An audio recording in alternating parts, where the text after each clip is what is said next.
The last light of Manhattan bled into gold as the city's skyline glimmered like 1,000 whispered secrets. Somewhere high above the streets, inside a tower of glass and quiet ambition, Claire Montgomery stood by the window, her reflection framed against the dusk. The air smelled faintly of coffee gone cold, ambition gone soft. Her empire stretched beneath her, every floor a world she had conquered, every number in her portfolio a trophy of discipline. Yet tonight something felt different. The silence was too deep, the stillness too loud. From below came the faint echo of a mop gliding across marble floors, steady, rhythmic, almost like a heartbeat in an empty cathedral. She turned slightly, her gaze landing on the janitor moving through the corridors, Ethan Walker. Tall but unassuming, shoulders slightly bent, eyes that never sought attention. He was one of those people who blended into the edges of power, invisible until someone needed the floor to shine. But Claire noticed him. She always had. There was something in the way he carried himself, measured, quiet, almost sacred. Every evening he finished his work long after everyone else had gone, disappearing into the stairwell with that old leather satchel, as if guarding a secret the world wasn't meant to see. It was supposed to be another ordinary night, a CEO watching her kingdom breathe beneath her feet. Yet curiosity, subtle and uninvited, began to stir inside her chest. The board had been whispering lately, rumors of leaked contracts, confidential files somehow reaching competitors. And though she was too pragmatic to indulge gossip, Claire Montgomery had built her empire on one rule: never ignore what doesn't make sense. Ethan didn't fit the pattern of a simple janitor. He worked with too much precision, too much purpose, his silence almost strategic. She should have dismissed it, but her instincts whispered otherwise. Perhaps it was the loneliness of success that made her curious, how the heart seeks a story when the world becomes too mechanical. Perhaps it was something deeper, a voice beneath her logic that said, "Follow him." Outside, the night hummed with life. Yellow taxis flashing, city lights painting the asphalt in molten streaks. She shrugged on her coat, the soft wool brushing her wrists, her pulse steady yet sharp. When she stepped into the stairwell, the sound of her heels softened to whispers. Each step downward felt like descending from her throne into another world. Ethan was already ahead, moving swiftly through the back exit. She followed, careful, invisible. Her reflection flashed briefly in the mirrored doors of passing shops as she tailed him across the avenue. He didn't stop for a drink or turn into the subway. Instead, he walked several blocks until the noise of the city faded into the hum of a small, old-fashioned diner glowing like a sanctuary amid the storm of neon lights. Claire paused outside the fogged glass, and that's when the story she thought she knew began to unravel. Inside, beneath the yellow glow, sat a little girl no older than 7, her legs swinging beneath the booth, a stuffed bunny beside her notebook. Her smile broke the dimness like a sunrise. Ethan entered the diner, his face softening in a way Claire had never seen. He bent down, kissed the top of the child's head, and unpacked his old satchel, papers, pencils, a small sandwich wrapped carefully. The satchel wasn't full of secrets or stolen files. It was filled with the fragile contents of a father's love. Claire stood frozen. Outside, she was the queen of glass towers. Inside that window was a world made of warmth she'd forgotten existed. The air from the street felt colder now, the night heavier, She turned away slowly, her heart pressing against her ribs, unfamiliar with this ache that felt almost like longing. It had been years since she'd felt something that wasn't tied to power. Back in her car, the city lights blurred through the window as if painted by trembling hands. She wanted to tell herself it was just curiosity satisfied, a misunderstanding corrected. But deep inside, something had shifted. She couldn't name it yet, but the rhythm of that diner, the sight of that small girl with her father, had written itself into her. The next morning came pale and metallic. Claire's schedule unfolded as usual: investor calls, legal meetings, performance reviews. Yet, no matter how polished the day appeared, she couldn't erase that moment from her mind, the tenderness in Ethan's eyes, the weight he carried so quietly. When she saw him again mopping the lobby floor, she paused longer than she should have. He didn't look up. He never did. But she noticed the exhaustion behind his calm, the quiet dignity behind his worn uniform. People passed him without seeing. She saw him and wondered how many others she'd failed to truly notice. That thought unsettled her more than any business risk. Her empire had been built on numbers, contracts, precision, yet all it took was one silent man and a little girl with a stuffed bunny to make her question what success had cost her. That evening, as the office emptied, she stayed behind, her hands folded around a coffee cup she didn't drink. The sky outside darkened into bruised blue, the city glittering like a field of dreams just beyond reach. She thought of the diner again, of the soft light that wrapped them like safety. And for the first time in years, she didn't feel like a CEO. She felt like a woman standing on the edge of something she didn't understand, something human, raw, and painfully beautiful. The hum of the janitor's cart reached her ears again. The same rhythm, the same quiet devotion. But now it sounded different, like a hymn. She turned toward the sound, her breath shallow, her heart whispering something her mind refused to analyze. Sometimes healing doesn't arrive in the form of grand revelations. Sometimes it's found in the quiet observation of another soul doing their best. In the spaces between duty and love, between loneliness and grace, life begins to whisper again. If this story already stirs something gentle in your heart, stay with it. Let it unfold like the softest dawn after a long night. Like, comment, or subscribe. Not for the sake of numbers, but because stories like these remind us that compassion still exists, that love can bloom even between marble floors and mop water, between boardrooms and broken hearts. Every word shared here is a seed of warmth, a small piece of healing for anyone who's ever forgotten what tenderness feels like. And as Claire stepped once more into the corridor where her life had always been dictated by power, she didn't know yet that this quiet janitor would become the one truth that would rewrite her entire world. The following days unfolded like a melody Claire couldn't silence. Each morning began the same way. The city rose beneath a haze of gold. Her office hummed with precision, and yet the image of Ethan and his daughter stayed, soft and persistent, like the aftertaste of a forgotten dream.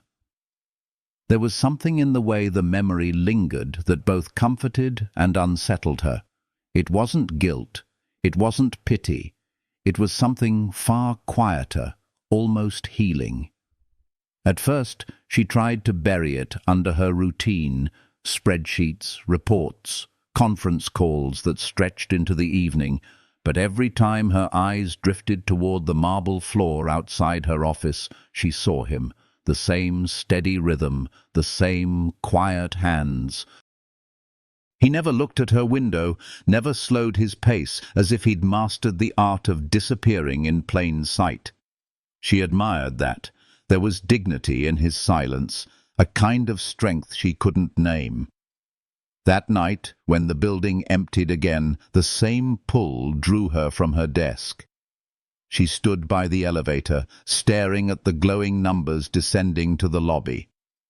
It would have been easy to leave, to return to her penthouse and pretend she didn't care. But she wasn't the same woman who had looked out from her corner window the week before. Something had begun to stir, a soft rebellion inside her heart. She slipped into the stairwell again. The smell of concrete and disinfectant filled the air, but beneath it was something almost human. Warmth, routine, effort. She followed the faint sound of wheels turning on tile, a bucket sloshing softly. When she reached the second-floor landing, she saw him through the glass panel of the hallway door, bent slightly, wringing out his mop. His sleeves were rolled to his elbows, revealing forearms lined with quiet endurance. His movements were precise, patient. There was poetry in the way he worked, as if even the smallest task deserved grace. Claire watched him longer than she should have.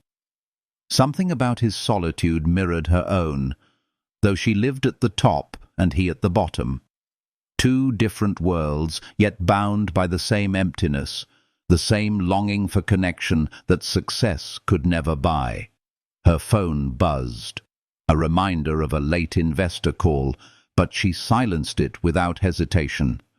The sound felt intrusive, like a knock during prayer. She realized how rare it was for her to watch something without needing to control it, to simply witness. It was, in its own quiet way, healing. When Ethan finally straightened and noticed her reflection in the glass, his body stiffened slightly. He opened the door, his eyes cautious but steady. "You're still here," he said. His voice was deeper than she expected, carrying the calm weight of someone who'd been through storms and learned to survive them. "I stay late sometimes," Claire replied. The words felt too polished, too rehearsed, so she softened them. "It helps me think." He nodded once, neither skeptical nor curious. "It's quiet here at night. Easier to breathe when everyone's gone." She smiled faintly, surprised by his honesty. "You're right. The silence feels alive."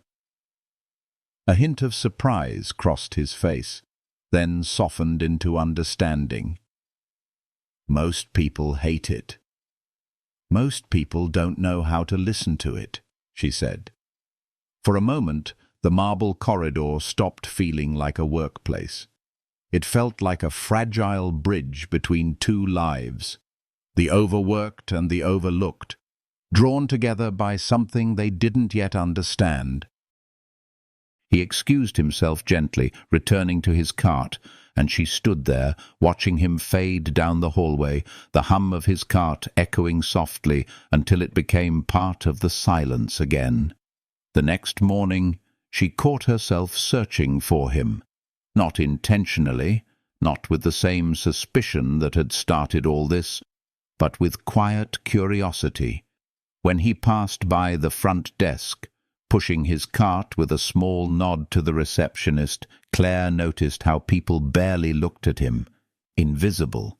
Yet, in her eyes, he had become the only real thing in the room. At lunch, she found herself gazing out the window again, watching rain trace lines down the glass. She thought of Emma, small hands, soft laughter, the stuffed bunny pressed to her chest. She wondered how they were, if the little girl had eaten, if she still waited at that diner every night, trusting her father to appear. There was something sacred in that trust. By evening, the city glowed silver under the rain. Claire wrapped her coat tighter, her reflection trembling on the wet glass as she stepped outside. The world smelled of damp asphalt and streetlights. She didn't intend to follow him again, but her heart, restless and searching, guided her steps. Ethan walked ahead, umbrella in hand, his satchel slung across his back. The rain fell harder, but he didn't seem to mind. Claire trailed behind at a careful distance, her heels softened by the rhythm of the storm. He stopped again at the same diner, its windows glowing with amber light. Inside, Emma was already there, colouring on a napkin, her face lighting up as her father entered. Claire's pulse slowed. Something about the scene, the warmth, the laughter, the ordinary perfection, felt like watching grace itself take shape. Ethan's friend, the diner's owner, brought them 2 mugs of cocoa. He smiled, said something that made the girl giggle, and in that moment, Claire's chest tightened. She realized that in all her years of building towers and chasing numbers, she had never felt something this real. She stayed in the rain longer than she should have, letting it soak her hair, her coat, the edges of her certainty. The city blurred, but her heart felt strangely clear. She wanted to walk away, but couldn't. There was a magnetic pull between their worlds, like 2 melodies destined to intertwine. Back home, her apartment felt too silent. The marble floors gleamed perfectly, but there was no laughter, no scent of hot cocoa, no trace of life. She stood by the window, looking at the storm washing over Manhattan, and whispered to herself, "Why does this matter?" But she already knew. It wasn't about him alone, it was about what he represented. The life she'd forgotten how to feel. For the first time in years, Claire didn't reach for her laptop or her phone. She sat by the window and just listened, to the hum of the rain, to her own heartbeat, to the faint sound of the city breathing below. And beneath it all, she could almost hear the faint echo of Ethan's footsteps in the marble halls, like a promise that somewhere beyond all this glass and distance, something human still waited. That realization didn't bring fear. It brought stillness. It was like the world exhaled, and she could finally breathe again. Healing rarely comes with fireworks. It often comes as softly as rain against a window, washing away everything unnecessary. When dawn came, soft and gold, Claire dressed for work differently. She chose a simpler blouse, no pearls, no armor of status. The mirror reflected not a CEO, but a woman rediscovering her pulse. She didn't know what would happen next, but she felt drawn to it, as if fate had placed her feet on a path that led not to power, but to peace. And when she stepped into the lobby and saw Ethan again, tired, steady, real, she felt that gentle pull again, not of curiosity anymore, but of something warmer, something fragile, something like hope. Her world was beginning to change, and she didn't even resist. Sometimes love begins not with a spark, but with the quiet decision to notice. The city outside stirred awake, and with it, Claire's heart whispered a promise she couldn't yet speak aloud, that somehow, somewhere in the soft rhythm of mops and marble, of rain and neon, she had found the beginning of her healing. That evening, the office lights dimmed one by one until the tower stood in near silence, its glass walls reflecting the fading gold of the city. Claire lingered by her desk, pretending to review files she'd already read twice. The hum of the air conditioner blended with the sound of rain against the windows, and somewhere deep inside, a quiet longing pulsed. She couldn't stop thinking about the diner, the soft glow, the steam curling from mugs of cocoa, the way Ethan's face transformed when he smiled at his daughter. That image had carved itself into her memory like a secret she wasn't ready to let go. When she finally rose and stepped out of her office, the corridor stretched ahead, empty and dim. Ethan was there again, near the far end, his mop moving in slow arcs across the floor. The faint rhythm of his work echoed through the hall, gentle and deliberate, like music meant only for the lonely. Claire watched him for a moment before her footsteps drew his gaze. He paused, wiping his hands on the edge of his sleeve. "Evening, Miss Montgomery," he said softly. "You were late leaving last night," she said, her voice calm but touched with curiosity. "Is everything all right?" His eyes flickered with quiet caution. "Everything's fine. Just had somewhere to be." "The diner?" she asked. Her tone was light, but there was something tender underneath. For a moment he hesitated, as though deciding whether to guard the truth or trust her with it. Then he nodded. "My daughter. Her name's Emma." There it was, the name behind the small face in the window, the name that made the world around them pause. Claire smiled softly, almost involuntarily. "She's beautiful," she murmured. Ethan's lips curved into a faint, weary smile. "She's my whole world." The warmth in his voice, the quiet conviction of those 4 words, reached something inside her that she hadn't known was still alive. She folded her arms lightly, the edge of her composure softening. "Why bring her there every night?" she asked gently. "She should be at home, resting." "I know," he said, "but I can't afford childcare. The diner's owner, old friend of mine, lets her sit in the corner, do homework, gives her cocoa sometimes. It's the only way I can keep this job and still be with her." The simplicity of his answer struck her like a chord too pure to ignore. No pretense, no apology, just truth. The kind that made her chest tighten with quiet shame. She had built a company on strategy and ambition, but this man was building a life on love alone. For a long moment neither spoke. The sound of rain tapping against the high windows filled the silence. Claire's reflection shimmered faintly on the marble floor beside his, 2 worlds colliding in one fragile frame. She didn't know what to say. Her usual words, structured, efficient, suddenly felt small. All she could manage was, "You're doing something extraordinary, Ethan." He looked at her with honest confusion. "I'm just doing what I have to." "Exactly," she whispered. "That's what makes it extraordinary." Something shifted in the air between them. A quiet understanding bloomed, gentle and unspoken. She could feel his fatigue, his strength, his love, like warmth radiating from a source too humble to boast. For years, Claire had admired power in others, but in that moment she saw something far more beautiful, endurance laced with grace.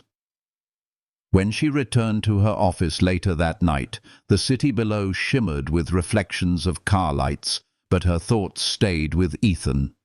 She imagined him walking home through the drizzle, Emma asleep in his arms, her small head resting against his shoulder. The image calmed her in a way nothing else had in years. It was strange. This quiet ache felt healing. Not the kind that breaks you, but the kind that reminds you you're still capable of feeling. The following day she caught him again near the supply room, refilling the mop bucket. For a brief second he almost looked surprised that she acknowledged him. "Good morning," she said, her tone unusually warm for the office's polished air. He nodded, eyes lowered. "Morning, Ma'am." "Claire," she corrected softly. "You can call me Claire." He hesitated, a faint flicker of disbelief crossing his face before he nodded. "Okay, Claire." The sound of her name in his voice felt strangely intimate, grounding. That small exchange stayed with her all day.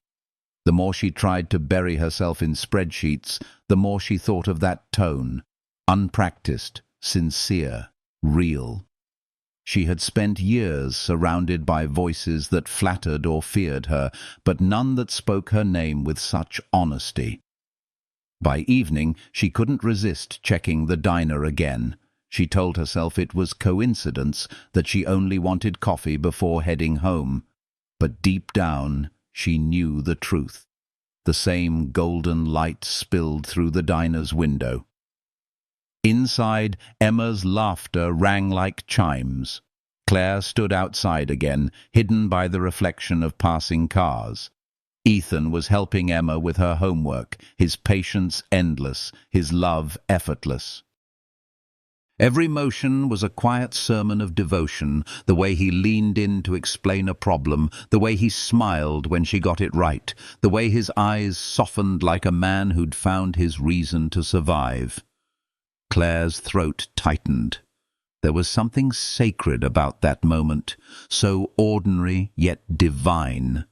The world around her blurred into insignificance. She realized then that she wasn't drawn to him because of curiosity or pity. She was drawn because his love reminded her of everything she had lost chasing perfection. She watched a little longer, feeling something warm unfurl inside her chest. It wasn't romance yet, not exactly. It was recognition. A spark of soul meeting soul, beyond status, beyond circumstance. A feeling that whispered, "This is what matters." When she finally turned to leave, the night air felt softer, almost forgiving. The city no longer seemed harsh. It breathed with her, alive and kind. At home, Claire couldn't sleep. The echo of Ethan's voice, the sight of Emma's smile, kept her awake. She rose near midnight, walking through her penthouse, each step echoing against the emptiness. Her success had given her everything, except peace. She'd traded warmth for walls, connection for control. But tonight, that trade no longer felt like victory. She stopped by the window, looking out at the city. Somewhere out there, a little girl was asleep, safe in her father's arms. That image soothed her heart in a way no luxury ever could. She pressed her palm to the cold glass, whispering words even she didn't understand. The next day, she arrived at work earlier than usual. The lobby was nearly empty, except for Ethan polishing the brass fixtures near the entrance. When he looked up, surprise flickered in his eyes again. "You're here early," he said. "So are you." He smiled faintly. Some jobs don't wait for the sun. She watched him for a moment, her voice low. "Maybe the sun waits for you." He chuckled softly, the sound warming the sterile air, and for a fleeting instant the distance between their worlds didn't feel so wide. In that silence, Claire felt a gentle truth take root inside her. Healing doesn't always come as grand gestures. Sometimes it begins in the smallest moments, a shared smile, a kind word, a spark of understanding between two lonely hearts. The days that followed blurred softly, but something in her rhythm changed. She no longer walked past Ethan without noticing. Their brief exchanges, simple, genuine, became the most human parts of her day. The rest of the world remained the same. Meetings, deadlines, glass walls. But she had begun to carry a secret warmth within her, a quiet promise that something in her life was beginning to shift. And though she didn't yet realize it, this gentle thread between them would soon pull her into a night that would alter everything. A night when love would stop being an idea and become a decision written in the fragile language of compassion. The night deepened with a softness that felt almost forgiving, the kind of night that invited honesty. The last employees had long since gone home, leaving the corridors of Montgomery Enterprises in quiet glow. Claire walked slowly, her heels echoing like soft heartbeats down the marble hall. She found Ethan in the service wing, gathering his supplies. The fluorescent lights cast a gentle halo around him, catching the quiet weariness in his face, the kind that comes not from defeat, but from devotion. "You're working late again," she said quietly, stepping closer. He turned, startled, but composed. "It's quieter now," he replied, his voice calm. "No rush, no noise." He wrung the mop and set it aside. She studied him for a moment, the way the shadows clung to his hands, how his movements seemed to carry a patience most people had forgotten how to hold. Claire hesitated before speaking again. "I saw you the other night," she admitted softly. "At the diner."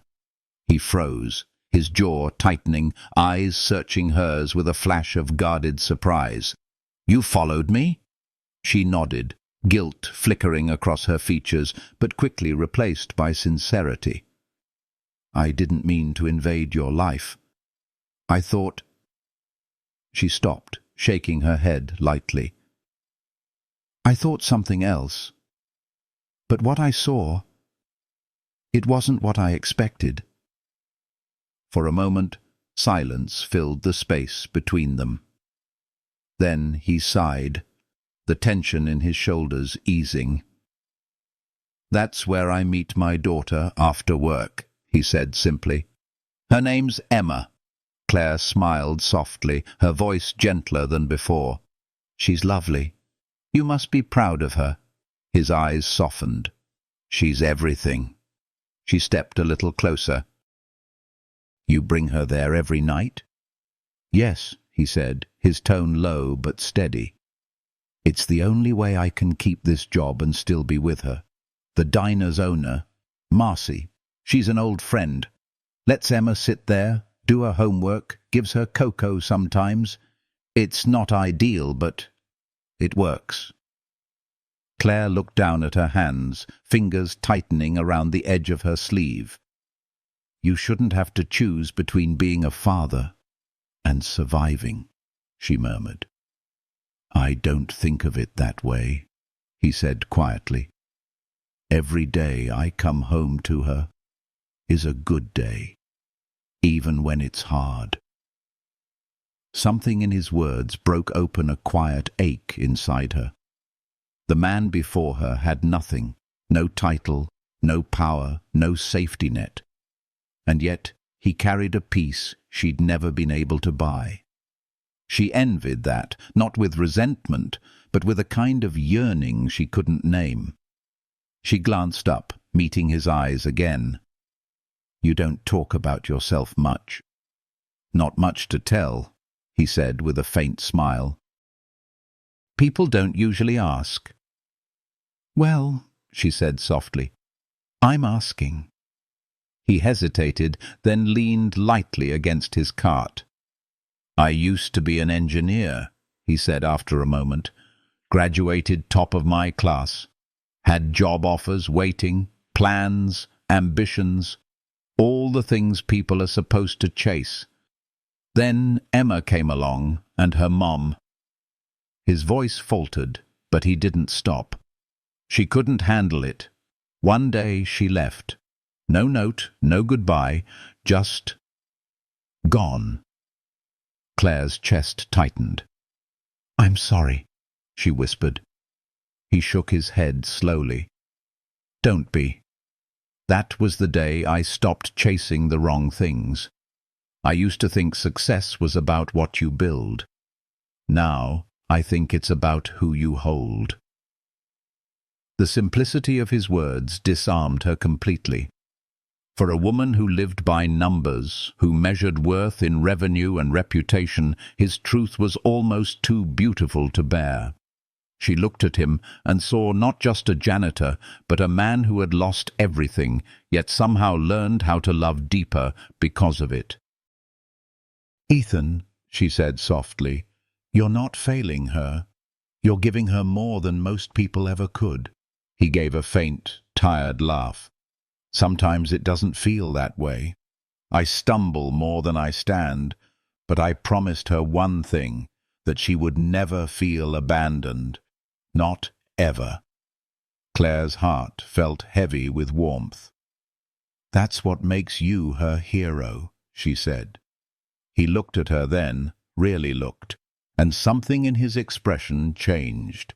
The distance between CEO and janitor seemed to dissolve in that moment. There was no hierarchy, no power, just two people standing in the quiet honesty of the night, learning to see each other beyond titles and circumstance.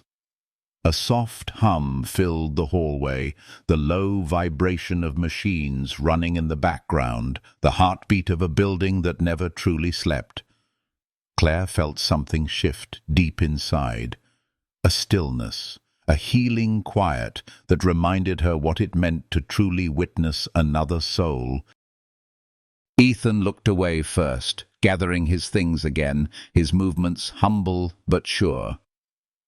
"You should go home, Claire," he said gently. "It's late." "I will," she replied, but she didn't move. Her gaze lingered on him as he continued his work, the mop gliding across the marble in smooth, rhythmic arcs. It was strange how comforting it felt, the sound of him working, the care in every movement. That night, she didn't drive straight home. She walked through the rain-soaked streets, the city lights glimmering on puddles like tiny constellations. Her reflection followed her in every window. Sharp suit, high heels, perfect hair. A woman who had mastered everything except her own loneliness. When she reached her apartment, she didn't turn on the lights. Instead, she poured herself a glass of water and sat by the window, watching the city breathe. Her mind replayed every word Ethan had said. "I chose her." It echoed like a hymn, simple and healing. She thought about how differently they lived, how she had spent years building an empire of walls while he built his world on love. The realization made her heart ache in the gentlest way. She didn't feel guilt. She felt awakening. For the first time in years, she imagined what it would be like to live with less control, more care, to let warmth replace calculation, to allow someone close enough to see her not as a figurehead, but as a woman with tender corners still waiting to be touched by light. The next morning, when she entered the lobby, Ethan was there again. Emma's small pink backpack rested near his cart. Claire paused, her chest fluttering with quiet surprise. "She has a school trip today," he said, noticing her gaze. "Didn't want to leave it behind." Claire smiled softly. "She's lucky to have you." He shook his head. "I'm the lucky one." The simplicity of it made her throat tighten again. As she passed him, she said his name softly. "Ethan." He looked up, meeting her eyes. "If you ever need help with anything, just ask me. Please." He blinked, confused. "Help?" "Yes," she said, her smile warm but sincere. Sometimes people like you remind people like me what really matters. I want to return that somehow." He looked at her for a long moment before nodding. "I'll remember that." And in that single exchange, a quiet bond deepened, delicate, unspoken, yet strong enough to shift the air between them. That evening, as the sun sank low behind the skyline, Claire stood by her office window again.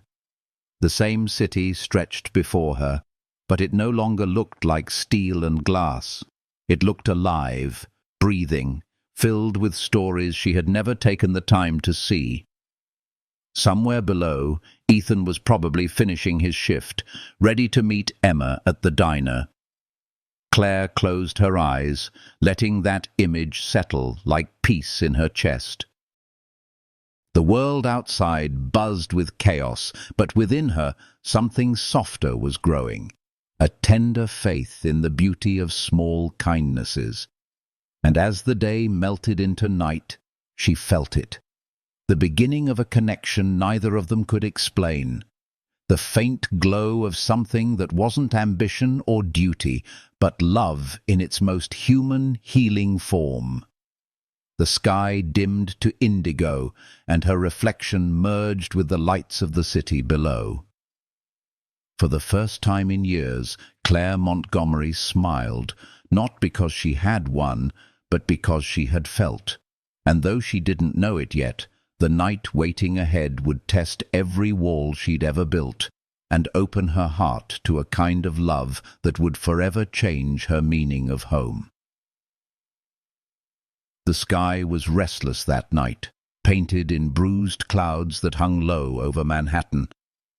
The city seemed quieter than usual, the kind of quiet that hummed with something unspoken. Claire had returned to the office late, chasing the illusion of control, an excuse to escape the echo of her empty apartment. But as she stepped into the garage, a faint sound reached her ears. A cough, small and trembling, followed by a soft whimper. It wasn't the sound of machinery or city wind. It was human, fragile. She followed it instinctively, her heels clicking against the wet pavement until she rounded the corner by the service entrance. Under a flickering street lamp, she found them, Ethan and his daughter. Emma was curled in her father's arms, her face pale, her little body shivering beneath a thin sweater. Ethan sat hunched on a cold bench, his coat draped over her shoulders. His eyes lifted when he heard her approach, startled and weary. "Ethan," she breathed, kneeling beside the bench. "What happened?" He tried to steady his voice, though it quivered. "She caught a fever. I couldn't leave her alone, and I couldn't miss another shift. The bills are piling up. I thought she could rest here until I finished." Claire reached out, her hand trembling as she touched the child's forehead. Heat radiated from her skin, too much. "She needs warmth," she whispered. "She needs care." "I know," he said, his jaw tight with helplessness. "But hospitals—" "I don't care about the cost," she interrupted softly. "You're coming with me?" Ethan blinked, uncertain if he'd heard right. "What?" "My driver's around the corner. We're taking her to the hospital, now." There was no command in her voice, only certainty, the kind that comes from compassion so strong it leaves no room for argument. After a long pause, he nodded, rising carefully with Emma in his arms. Her small head rested against his shoulder as Claire led the way through the drizzle, her heart pounding not with fear but urgency, an ache that demanded to act. Inside the car, the city lights blurred past in streaks of gold and silver. Emma's breath came in shallow sighs, her fingers clutching her father's shirt. Claire reached forward, brushing a damp strand of hair from the child's cheek. "You're safe now, sweetheart," she whispered, her voice barely audible above the rain. The hospital smelled of antiseptic and sleeplessness. The bright lights felt sterile against the night, but Claire refused to leave. She paced the corridor outside the examination room, her coat damp, her hands restless. Ethan sat in silence nearby, his eyes fixed on the door, as if staring could will it open.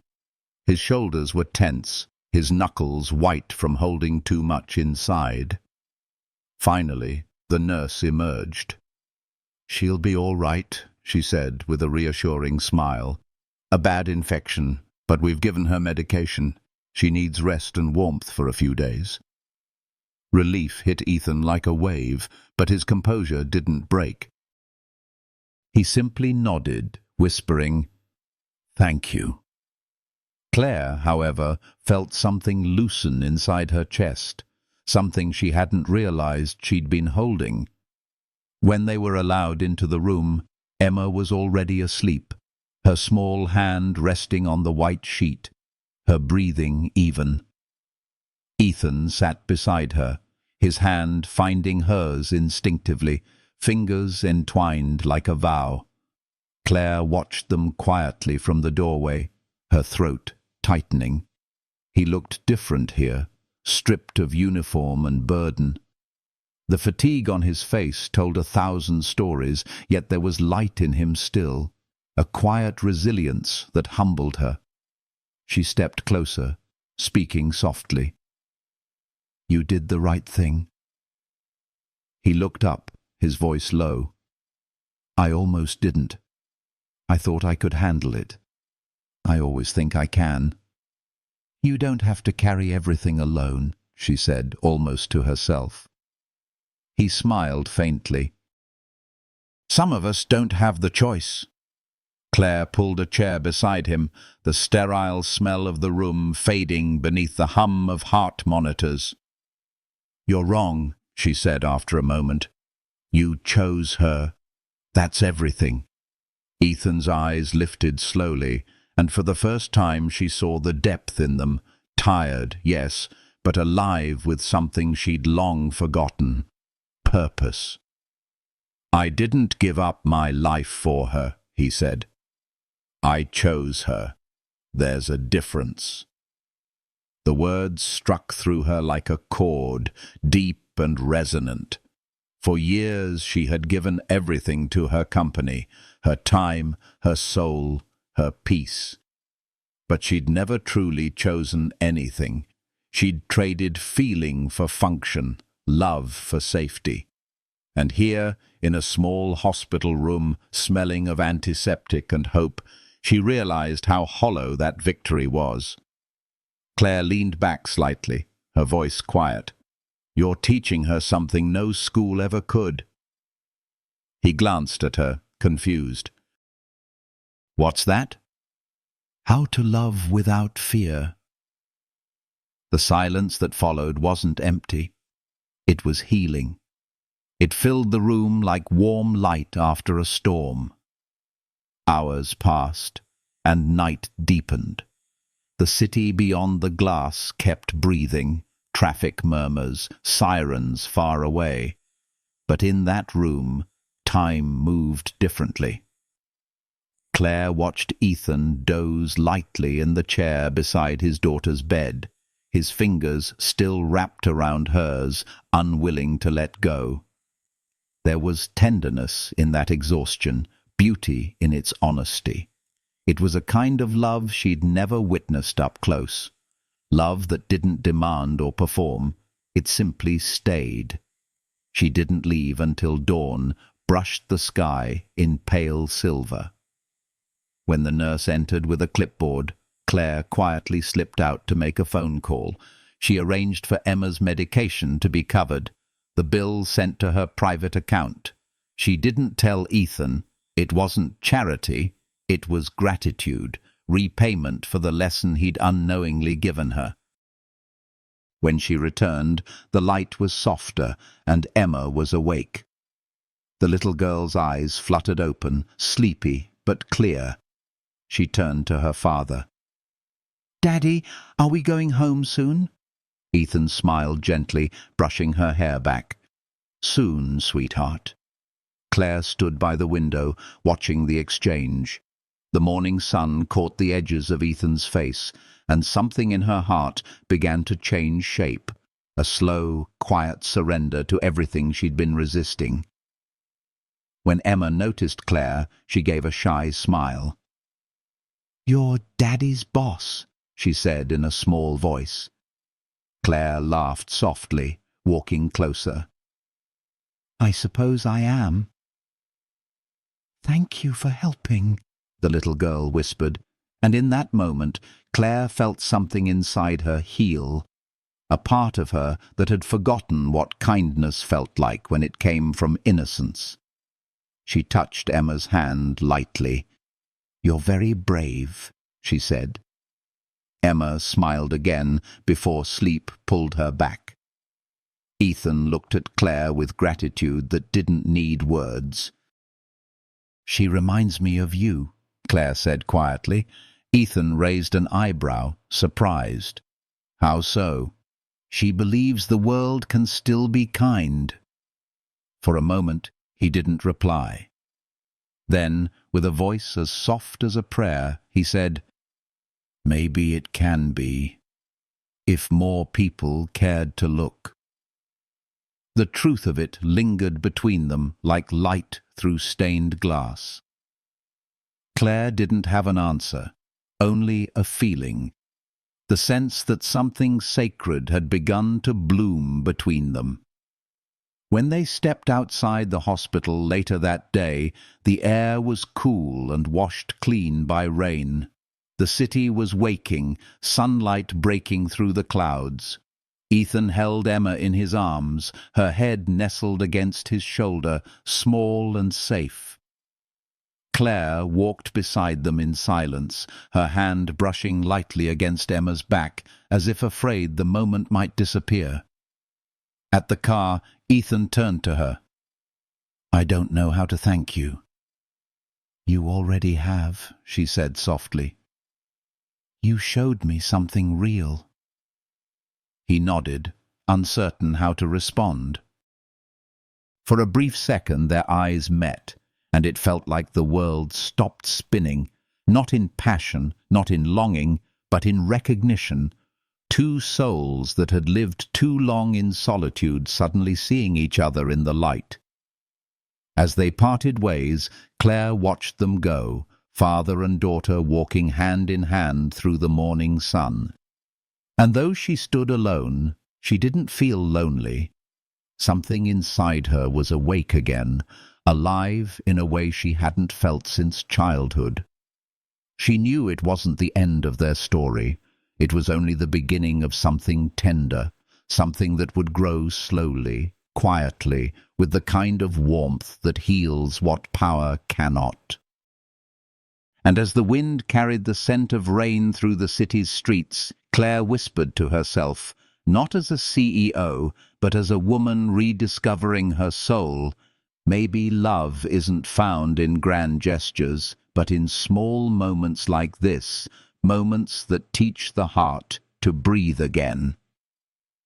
The thought stayed with her long after she returned to her office, where the morning light spilled through the windows and the world outside began anew.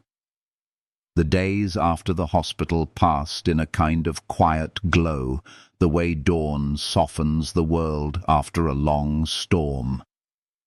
Claire found herself walking through her routines differently, her steps slower, her gaze softer.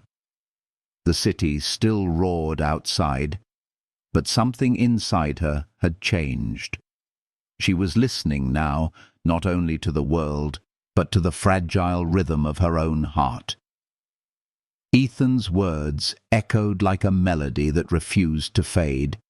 "I didn't give up my life for her. I chose her." That sentence lived in her, reshaping her without permission. She saw him again 3 days later. He was mopping near the glass doors when she arrived early for a meeting. The morning light framed him in gold, his reflection merging with the skyline. Emma's laughter still lingered somewhere in her mind, and as she watched him, she realized he no longer looked like someone out of place in her world. He looked like someone who had unknowingly become part of it. "Good morning, Ethan," she said gently. He straightened, surprised, the mop pausing mid-motion. "Morning, Claire." Her name lingered on his tongue, unpolished but warm. She hesitated, then added, "How's Emma?" He smiled faintly, the kind that warmed the air between them. "Better. She keeps talking about you, says she likes your shoes." Claire laughed softly, the sound strange in her own ears, like a note she hadn't hit in years. "She's got good taste." He chuckled, and for a heartbeat they both stood there, caught in a moment that neither wanted to break. There was no pretense between them, no armor. Just two souls quietly learning each other's language. Later that day, during a board meeting, Claire found her mind drifting. The room was filled with voices talking about projections, percentages, growth. All the words she used to worship now sounded hollow. She thought about Ethan again, his calm, his unshakable devotion. When she looked out the window, the city seemed softer, less like a battlefield, and more like a place full of untold stories. She wondered how many people she had walked past without ever seeing, how many quiet hearts had gone unnoticed beneath the weight of her ambition. That evening, she stayed behind again. The building, as always, felt different after hours, emptier, yet somehow more alive.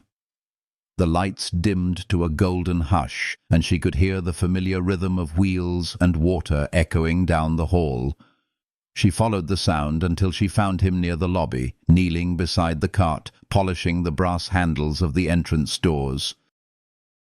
"Don't they get dirty again by morning?" she asked softly. He looked up, smiling. "That's the thing about work like this. You do it knowing it'll never last. But that doesn't make it meaningless." Claire tilted her head, absorbing the thought. "You sound like a philosopher disguised as a janitor." "Maybe I'm just someone who's learned to find peace in repetition," he said. "It's easier that way." "Peace," she murmured, almost to herself. "That's what most people are chasing, isn't it?" He wiped his hands, then looked at her. Not everyone's willing to slow down long enough to notice it. The simplicity of that truth struck her. She had spent her life moving too fast to feel the small, sacred moments, the kind that Ethan seemed to live by instinct. She stood there, watching the soft shine of the metal under his cloth, the way his hands moved with care. Something inside her wanted to reach out, to understand that stillness, to share it. "Would you—" she began, her voice quieter now. "Would you let me meet Emma again? I'd like to see her smile." He blinked, surprised, but not resistant. "She'd like that. She keeps asking when she'll see you again." Claire's lips curved into a small smile. "Then maybe this weekend, somewhere nice, somewhere with sunlight." "Maplewood Park," he said after a pause. "She loves feeding the ducks." "Then it's settled," Claire said. "Maplewood Park." When Saturday came, the city felt gentler. Claire traded her heels for flats, her blazer for a soft cardigan, her guardedness for a kind of ease she hadn't known she was capable of. The park was alive with children's laughter, rustling leaves, and the scent of spring. Ethan was already there, sitting on a bench with Emma perched beside him, her hair tied with a yellow ribbon. She looked healthier now, cheeks flushed with color. When Emma spotted Claire, she waved eagerly. You came! Claire smiled, kneeling to her level. Of course I did. I couldn't miss a day with my favorite girl. Ethan watched the exchange quietly, his expression unreadable but kind. They spent the morning feeding ducks, laughing at Emma's dramatic attempts to name every single one. The sunlight fell through the trees, dappled and golden, wrapping the three of them in a peace that felt almost divine. At one point, Emma wandered ahead, chasing a butterfly near the pond, and Claire found herself sitting beside Ethan, their shoulders almost touching. "She's incredible," Claire said softly. "She's my miracle," he replied. "She gave me a reason to start over when I thought everything was gone." Claire looked at him, her voice low. "You ever think about going back to engineering? You were brilliant, weren't you?" He smiled faintly. "Sometimes, but life has a way of changing what brilliance means. I used to think success was about building skyscrapers. Now, I think it's about raising her. That's my masterpiece."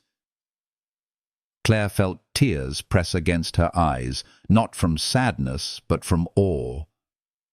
"You make it sound so simple." "It is," he said. "We just make it complicated." She leaned back, the breeze lifting a strand of her hair. "You're right," she whispered. "We do." For a long moment they sat in silence, watching Emma laugh as she chased the butterfly through sunlight. Claire's heart swelled with something gentle and full, something that felt like healing. For the first time in her life, she wasn't thinking about tomorrow or deadlines or reputation. She was simply there, in the moment, with people who made the world feel human again. When Emma came running back, breathless and happy, she climbed onto the bench between them, clutching Claire's hand. "You smell nice," she said suddenly. Claire laughed softly. "You too." Ethan smiled at the sight. His daughter leaning into this woman who had once been his employer. Now something else entirely, something neither of them could yet define. As the sun began to dip low, they walked together through the park. Emma skipped ahead, humming a tune that made Claire's heart ache with tenderness. At one point, Claire glanced at Ethan, their eyes meeting under the amber light. There was no need for words. Everything they both feared and hoped was there in that single look. The beginnings of trust, the hint of something sacred, the spark of love quietly taking root. When they reached the car, Emma hugged Claire tightly. "Will I see you again?" she asked. Claire knelt, brushing a strand of hair from her face. "You'll see me soon, I promise." Ethan lifted his daughter gently, his hand brushing against Claire's as he did. The contact was brief, but it lingered like a promise neither dared to speak aloud. That night, Claire lay awake, staring at the ceiling. She thought about Emma's laughter, the way Ethan's voice softened whenever he said her name, the way peace had followed her home like a scent. Her world no longer felt like marble and glass.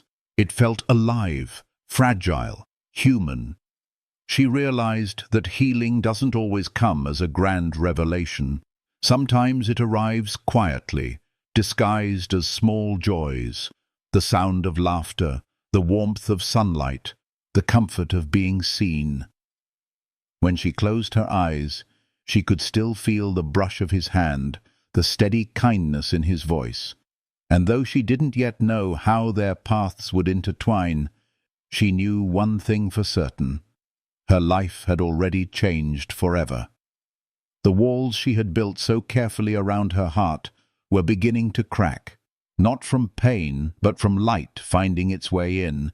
And somewhere deep within, Claire Montgomery, once untouchable, unshakable, was learning how to love again. The following weeks unfolded like a quiet song that only two hearts could hear. Claire's days remained full. Meetings, contracts, endless decisions, but somewhere between the pages of her routine, Ethan's presence had begun to linger like a soft aftertaste of sunlight. He didn't belong to her world of glass towers and tailored perfection, yet she found herself glancing at the lobby each morning, searching unconsciously for the familiar rhythm of his work. There was comfort in the simplicity of his existence, a healing stillness in the way he carried himself. One evening, she returned late after a draining investor dinner. The city outside was shimmering with 1,000 lights, but inside her, everything felt dim. The elevator opened to the top floor, and she stepped out into the silence of her empire. Then she saw him. Ethan was still there, finishing up his shift, mopping the same floor where they had first spoken. His movements were slow but sure, steady like prayer. "Ethan," she said softly. He turned, surprised to see her. She looked different that night. No armor of power, no corporate chill, only a woman with exhaustion in her eyes and tenderness beneath it. "You're still here?" "I could say the same," he answered, setting the mop aside. She smiled faintly. "I don't sleep much anymore." He studied her face quietly. "That doesn't surprise me. People who carry too much usually don't." Something in his tone, gentle, unjudging, made her chest tighten. She sat on the edge of her desk, letting her shoes slip off, her bare feet brushing the cool marble. For a long while, neither spoke. The night hummed softly through the windows, and in that silence, something unspoken moved between them. Finally, she said, "Do you ever miss who you used to be?" Ethan thought for a moment before answering. "Sometimes. But then I look at Emma, and I realize that who I used to be couldn't have raised her. The man I am now is the one she needed." Claire's throat tightened. "I wish I could say the same. That who I am is who I needed to become." He looked at her, really looked, and his voice softened. "Maybe you just haven't met the part of yourself that's still waiting." The words sank deep, tender, and true. She didn't respond. Instead, she stood, walking to the window, her reflection merging with the city lights. The skyline shimmered like 1,000 fragile promises. "You make it sound so simple," she whispered. "It's not simple," he said, "but it's honest." When she turned back to him, there was something different in her gaze, a softness, a quiet surrender.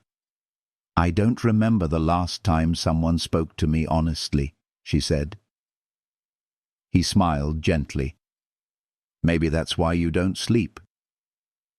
For a moment, laughter rose between them, warm and easy, breaking the stillness. She hadn't laughed like that in years. It felt like breathing for the first time after being underwater too long. They stayed like that for a while, talking in soft tones about small things. Emma's new school project, the coffee from the vending machine, the strange peace that came with cleaning an empty building. But beneath every word was a deeper current, something fragile yet undeniable. Claire didn't want the night to end. When she finally stood to leave, Ethan walked her to the elevator. The lights overhead were dim, the world hushed around them. She turned before stepping inside, her hand brushing his arm briefly. "Thank you," she said. "For what?" "For reminding me what kindness feels like." He didn't answer, but his eyes held something that words couldn't express. The elevator doors closed between them, and Claire leaned back against the mirrored wall, her pulse soft but alive. That night, she didn't dream of boardrooms or cityscapes. She dreamed of warm light, of small hands clutching a stuffed bunny, of laughter echoing through a park. And in every fragment of that dream, Ethan's voice lingered, steady, patient, full of quiet grace. Over the next few days, their paths crossed more often, sometimes by accident, sometimes because she lingered a little longer than necessary. They shared brief conversations that felt like stolen minutes of serenity in a world that demanded too much.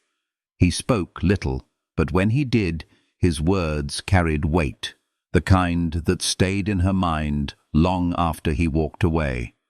One afternoon, Claire stopped by the diner. The same golden light spilled through the windows, and Emma was there, colouring on a napkin.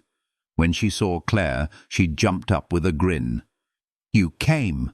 Claire knelt, smiling. "I told you I would." Ethan appeared from behind the counter, surprised but pleased. "You found us again." "I needed coffee," Claire teased softly, "and company." They sat together, the three of them. The air smelled of cinnamon and coffee grounds, the sound of rain tapping lightly on the windows. Emma spoke endlessly, her small hands waving as she told stories about school, about a class pet hamster named Mr. Buttons, about a drawing she'd made of her dad and Claire feeding ducks. When Claire saw it, two stick figures and a small girl between them under a bright yellow sun, her heart caught. The innocence of it, the quiet hope. It was disarming. "You made me part of your picture," she said gently. Emma nodded. "Because you make Daddy smile." Ethan looked down quickly, trying to hide the faint blush on his face. Claire said nothing, but something warm bloomed quietly in her chest. As the evening went on, she helped Emma with her math homework, while Ethan cleaned up. There was peace in that small act, the simplicity of shared time, the softness of belonging. When Emma finally dozed off against her father's arm, Claire felt her own heart still. She watched them in silence, the world narrowing to that single moment of quiet love. When Ethan looked up, their eyes met. No words passed between them, but something in that gaze spoke volumes. She saw the exhaustion, the strength, the tenderness. He saw the loneliness she never let anyone glimpse. And in that unguarded exchange, they both understood something they could never fully explain, that love doesn't always arrive with grand gestures. Sometimes it comes quietly, like warmth seeping into cold hands. Outside, the rain had stopped, leaving the streets glistening under the lamplight. Ethan offered to walk her to her car. The night air smelled of rain and distant lilacs. Neither of them spoke at first. The silence between them was not awkward, but gentle. Their steps matched easily, a rhythm that felt almost natural. When they reached her car, Claire turned to him. The reflection of city lights danced in his eyes. "You make the world look different," she said quietly. "Less cruel." He smiled faintly. "The world isn't cruel, Claire. It just forgets to be gentle." She breathed in, feeling the truth of it settle like peace in her chest. "Then maybe that's what we're both here for, to remind it." "Maybe," he said softly. "Or maybe to remind ourselves." For a long moment they stood there, suspended in a quiet that felt sacred. She wanted to reach for his hand, to tell him how he'd become a kind of refuge she didn't know she needed. But she didn't. The moment didn't ask for more. It was already complete in its stillness. As she drove home, her heart hummed with something light and unfamiliar, not the sharp thrill of desire, but a steady warmth that wrapped around her like a soft blanket. It was healing, pure and simple. She realized she was smiling without meaning to, the kind of smile that comes from a heart finally remembering how to breathe.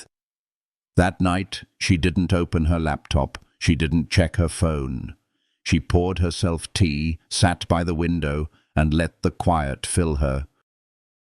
The city outside sparkled like 1,000 tiny promises, and in the reflection she could almost see Ethan's eyes, steady, kind, endlessly patient.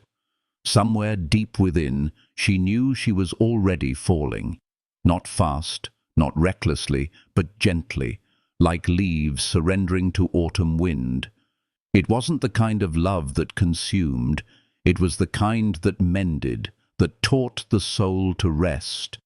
And as the first light of dawn crept through her window, Claire Montgomery realized that for the first time in years, her heart wasn't racing toward success. It was slowing down to feel. And in that stillness, she found the sweetest kind of peace. The whispers began slowly, like ripples across still water. First in the corridors, then in the boardrooms, then through the hushed laughter of curious assistants, the CEO and the janitor. It sounded like the beginning of a scandal, the kind that normally burned reputations to ash, but this time something softer happened instead. The gossip carried warmth, not venom. Because anyone who had seen Claire Montgomery lately noticed it too, the way her smile had changed. It was no longer polished or practiced. It was real, touched by something human, something alive. Weeks had passed since that evening at the diner, yet every day between them seemed to weave another invisible thread. Claire still worked late sometimes, but now she found excuses to step into the lobby, to say good night in person, to ask about Emma's drawings or the flowers she liked best. And Ethan, always quiet, always steady, found himself speaking more around her, laughter slipping from him with ease he hadn't known he still possessed. Their worlds didn't collide. They merged gently, like two rivers finding the same sea. One Friday afternoon, Claire cancelled her meetings without explanation. The boardroom, the numbers, the endless hum of success, all of it could wait. She found herself standing outside the diner again, the same golden bell above the door chiming as she stepped in. Ethan was behind the counter this time, fixing the coffee machine for Marcy, his sleeves rolled up, the muscles in his arms moving with that same patient strength. When he saw her, he paused, surprise giving way to quiet joy. "You came," Claire smiled. "You said Emma liked pancakes. I brought strawberries." From the booth near the window, Emma's head popped up, her face lighting like morning. "Claire!" The little girl ran to her, hugging her waist, her small arms fierce and trusting. Claire laughed softly, brushing a hand through her hair. "I missed you too, sweetheart." They spent the evening together, the three of them sharing laughter over sticky syrup, crayons, and stories that meandered like dreams. Claire forgot who she was supposed to be. She was no longer the woman of power, but simply a woman at peace. Later, when the sky outside turned to lavender, Emma fell asleep on the bench, her head resting on her father's lap. Claire sat across from him, her chin resting on her hand, watching the quiet devotion in the way he stroked his daughter's hair. "She trusts you completely," Claire said softly. "She's all I've got," Ethan replied. "And maybe that's all anyone needs," she said. "Someone to trust with everything." The words hung between them, fragile and true. Outside, the rain began again, soft this time, rhythmic. Claire looked at him and felt something inside her stir, not the wild rush of infatuation, but the quiet recognition of love that had grown from respect, understanding, and shared solitude. She realized then that love didn't need grand declarations. It bloomed in small kindnesses, in the way he always listened, the way he never treated her as something distant or untouchable. The doorbell chimed as Marcy locked up, and Claire stood, pulling her coat around her. "Come by the park tomorrow," Ethan said, his voice low but sure. "Emma wants to show you the ducks again." "I'll be there," she said. The next day, the park shimmered under the warmth of spring. Children laughed in the distance, and the air smelled faintly of lilac and earth. Claire arrived early, carrying a small basket filled with sandwiches and apple slices. For once, she didn't feel the need to hurry or plan. The world seemed perfectly still, perfectly enough. When Ethan arrived with Emma, the girl ran to her immediately, clutching her hand as if they had known each other forever. They sat beneath the old maple tree, sunlight spilling through its branches in patches of gold. Emma fed the ducks while Claire and Ethan talked about small things, about everything, about childhood memories, about dreams too fragile to say aloud. At one point, Claire looked at him and asked softly, "Do you ever think about what you deserve?" He hesitated. "I used to. Then I realized life doesn't give us what we deserve. It gives us what we need to grow." She smiled, her voice trembling with quiet awe. "Maybe you're what I needed to grow." He looked at her, the sunlight catching in his eyes. "And you're what reminded me it's okay to hope again." For a long time, they didn't speak. The silence wasn't empty. It was full, breathing, alive with the pulse of something sacred. When Emma ran off to chase butterflies, Claire leaned her head against Ethan's shoulder. He didn't move away. The warmth of him, the simplicity of that touch, made her eyes close in peace. She had spent years fighting storms of her own making, building walls so high even her heart couldn't climb them. But here, with him, the walls were gone. There was only stillness, only healing, only love in its purest form. As the afternoon melted into gold, Emma returned with a feather in her hand. "It's a lucky one," she said solemnly, placing it in Claire's palm. "Keep it, so you don't forget to smile." Claire kissed her forehead. "I'll never forget," she whispered. Later that evening, they walked back toward the city. Emma skipped ahead, humming softly, and Claire walked beside Ethan in quiet harmony. The city lights rose before them, shimmering like distant stars, but neither of them felt small. They felt infinite, bound not by circumstance, but by something far deeper. Their shared belief that love, in its truest form, could heal even the most tired souls. At the corner where they would part, Ethan stopped. "Claire," he said, his voice tender, almost uncertain. "What do you see when you look at me?" She smiled faintly, stepping closer until their reflections merged in the window beside them. "I see the man who taught me that strength isn't loud. It's quiet. It's love showing up every day, even when it's hard." He reached up, brushing a stray strand of hair from her cheek. "And what do you see when you look at yourself?" Her breath caught. For the first time, I see someone alive. He didn't kiss her then. He didn't need to. The moment already held everything that mattered.